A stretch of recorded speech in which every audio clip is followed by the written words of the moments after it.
आजच्या शोकसभेसाठी समोर असणारे सगळे शोकाकुल, खरं म्हणजे मी स्वतः ज्या धक्क्यामध्ये आहे, गेले 3 दिवस झाले, पण त्या धक्क्यातून सावरायला मी स्वतः तयार नाही आहे. अजूनही असं वाटतं की कधीतरी अजितदादांचा फोन येईल आणि संजय राव काय म्हणताय, जरा भेटूया असं म्हणतील. मी तुम्हाला एक सांगतो, सगळ्यांची भाषणं झाली, सगळे बोलतायत, अजितदादा महत्त्वाचे होतेच, पण तुम्हाला मी सांगू का, तुम्हाला वाटतायत त्याहीपेक्षा अजित पवार हे फार महत्त्वाचे नेते होते. ते महाराष्ट्रातले शेवटचे लोकनेते, मास लीडर. आता नेता मातीतून उगवत नाही, आता नेता हवेतून पडतो. सोशल मीडिया, सर्वे, इमेज मेकिंग यातनं नेते आता तयार होतात. अजित पवार हा शेवटचा नेता होता जो लोकनेता होता. अजित पवार हे यशवंतराव चव्हाण स्कूलचे शेवटचे विद्यार्थी.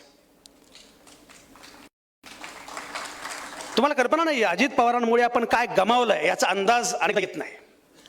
बाप मरतो ना, तेव्हा मैतीला बिचारी पोरं सगळ्यांचं बघत असतात, त्यांना कळतच नाही. 13व्याला कळतं बाप मेला म्हणजे काय झालं, तोपर्यंत अंदाज येत नाही. अजित पवार जाणं हे महाराष्ट्राचं अत्यंत प्रचंड मोठं नुकसान आहे. असा नेता तयार होण्यासाठी 40-50 वर्ष लागतात. असा नेता अचानकपणे तयार होत नाही. मी तुम्हाला सांगतो, अजित पवारांचं वैशिष्ट्य आणि वेगळेपण काय होतं, मी ज्याप्रमाणे उल्लेख केला, मातीमध्ये वाढलेला माणूस. त्या मातीतले गुण दोष सगळे असतील, पण मातीतला नेता ही सगळ्यात पहिली गोष्ट. दुसरी गोष्ट म्हणजे नो नॉनसेन्स, कामाचं बोला. लक्षात घ्या, पिंपरी चिंचवड महानगरपालिकेची निवडणूक ही अजित पवारांमुळे विकासाच्या मुद्द्यावर आली. ते जर नसते तर वेगळ्याच मुद्द्यावर ही निवडणूक गेली असती. यश आलं अपयश आलं हा मुद्दा वेगळा. एक लक्षात घ्या, यश कुठलंच अंतिम नसतं आणि पराभव सुद्धा कुठला शेवटचा नसतो. लढणं महत्वाचं आहे. अजित पवार हा लढणारा माणूस होता, नडणारा माणूस होता. असा नडणारा माणूस या परिसंस्थेमध्ये अत्यंत आवश्यक होता. अजित पवारांच्यामुळे बहुजन राजकारणाची जी चौकट आहे ना, त्याला धक्का बसलेला आहे. मला कमाल वाटते अजित पवारांची. खरं म्हणजे बारामतीसारख्या खेड्यातून एक तरुण मुलगा राजकारणामध्ये येतो 1980, 81, 82च्या सुमारास, आणि प्रामुख्याने सहकाराचं राजकारण सुरू करतो. दूध संघ, जिल्हा बँक वगैरे हे राजकारण सुरू करतो. साधारणपणे जे शेती मातीचं राजकारण करतात त्यांना महानगर कळत नाही, आणि ज्यांना महानगर कळतं त्यांना शेती माती कळत नाही. अजित पवारांचं वैशिष्ट्य असं की त्यांनी शेती माती सहकाराचं राजकारण केलंच, पण महानगराची जाण त्यांच्या एवढी कोणालाच नव्हती. पिंपरी चिंचवड नावाचं महानगर जे उभं राहिलं ते अजित पवारांच्या द्रष्टेपणामुळं हे अजित पवारांचे विरोधक सुद्धा मान्य करतात. अनेक लक्षात घ्या, मी तुम्हाला म्हटलं ना, हा खरंच खूप, मी तुम्हाला सांगतो, अजित पवारांवर जेवढी टीका मी केली तेवढी कोणीच केली नसेल. टीका केली, हल्ला चढवला, विनोद केले, पण मला फोन करायचं, संजय राव काय माझ्यावर सुरू केलंय, ठीक आहे तुमची भूमिका आहे, मांडत राहा. हे जे वेगळेपण आहे ना, मी सगळ्या नेत्यांना, पुढच्या कार्यकर्त्यांना एक सांगतो, प्रत्येकाचा शेवटचा दिवस कधीतरी असणारच आहे. आपल्या श्रद्धांजली सभेत लोक काय बोलतील हे ठरवून आताच वागायला सुरुवात करा.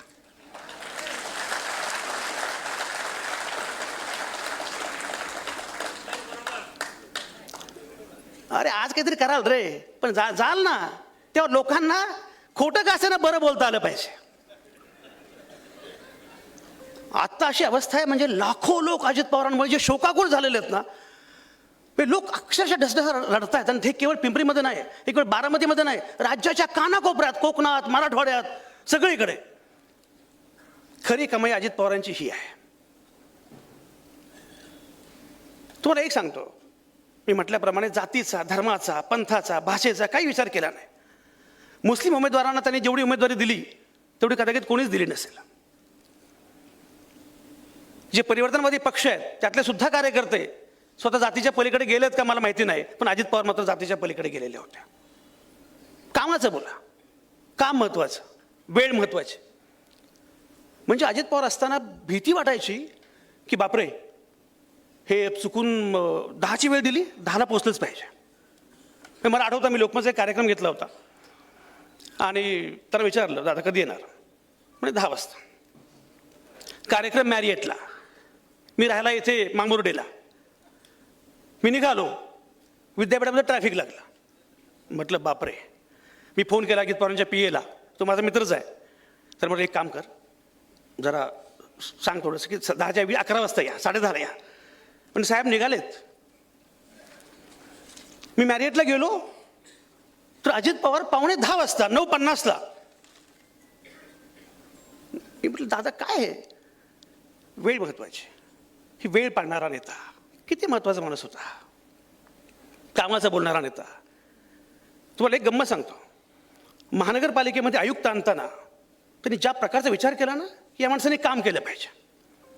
ते आयुक्त पण माझे मित्र आहेत खाजगीमध्ये. ते सांगतात, दादाने मला सांगितलं बाकी कुठला विचार करायचा नाही, फक्त महानगरपालिका आणि महानगरपालिकेचा विकास, बाकी कुठलाच विचार करायचा नाही. इतका मोठा माणूस होता हा.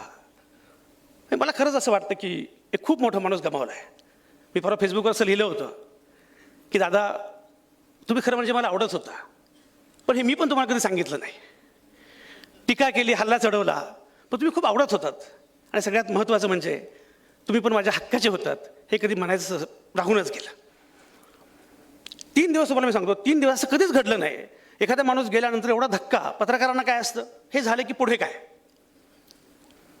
पण मला मात्र इतके दिवस होऊन सुद्धा आजही असं वाटतंय की हे फार भयंकर घडलेलं आहे, फार वाईट घडलेलं आहे.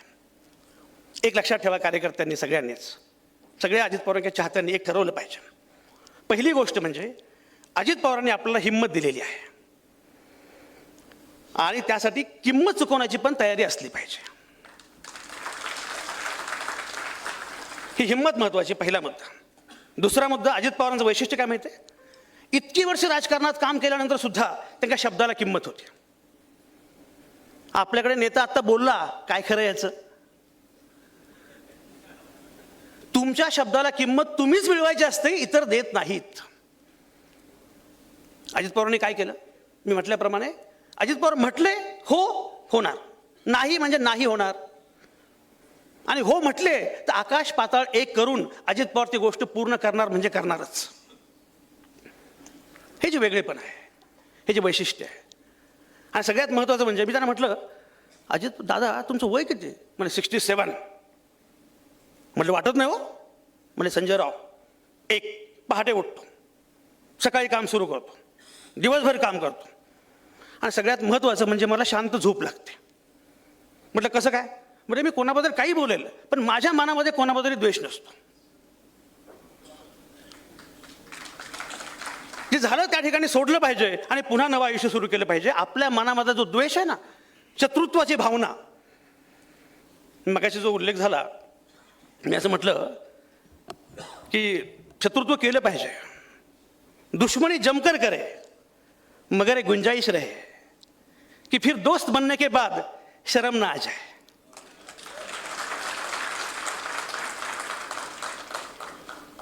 आणि म्हणून अजित पवार हे खूप महत्त्वाचे नेते. तुम्हाला सांगतो, त्याच मुलाखतीमध्ये मी मला स्वतः आज फार घाबरून आलं आहे. त्याच मुलाखतीमध्ये, लोकमतच्या मुलाखतीमध्ये मी त्यांना विचारलं की असा कुठला प्रसंग आहे की जी सल मनामध्ये वाटते. मला म्हटलं, संजयराव 2004 आम्ही मुख्यमंत्रीपद घ्यायला पाहिजे होतं. तेव्हा विलासरावांपेक्षा सुद्धा जास्त जागा आमच्या पक्षाकडे होत्या. तेव्हा जर CM झालो असतो तर सगळे जग बदलून गेलं असतं. त्यांना मी म्हटलं, अजित दादा तुम्ही CM होणार, आणि तुम्हाला हे नक्की सांगतो, महाराष्ट्राच्या मुख्यमंत्र्यांच्या यादीमध्ये एवढा कर्तबगार मुख्यमंत्री तुम्हाला शोधून सापडणार नाही. मी म्हटलं, दादा तुम्ही CM होणार, आणि सगळ्यात महत्त्वाची गोष्ट म्हणजे तुम्ही 100 वर्ष जगणार. म्हणजे प्रकृती ज्या प्रकारे आत्ता आहे, जो उत्साह आहे, जी एनर्जी लेवल आहे, तुम्ही सेंचुरी पूर्ण करणार. सगळं होत्याचं नव्हतं झालं, सगळं संपून गेलं. अजित पवारांना श्रद्धांजली पुणेकरांच्या वतीनं, पिंपरी चिंचवडच्या सगळ्या नागरिकांच्या वतीनं, तमाम महाराष्ट्राच्या वतीनं वाहताना मी म्हटल्याप्रमाणे आता आपली जबाबदारी आहे. आपण ठरवलं पाहिजे. काय काय ठरवलं पाहिजे? एक म्हणजे अजित पवारांच्या प्रमाणे लढता आलं पाहिजे. अजित पवारांनी काही केलं पण वैचारिक भूमिका सोडली नाही. तिकडे गेले असतील ते, पण फुले शाहू आंबेडकर ही भूमिका कधीच सोडली नाही. जात धर्माच्या पलीकडे दादांच्या हातामध्ये कधी गंडे दोरे बघितले का? हे शिका तुम्ही लोक.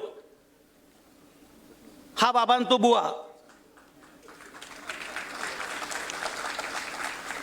कर्मकांड, धार्मिक, हिंदुत्व, अमोक. त्यांना विचारलं धर्माचं काय, म्हणे संजय राव, राजकारण हा माझा धर्म आहे आणि विकास हे माझं कर्म आहे. हे मर्म आपल्याला कळायला पाहिजे.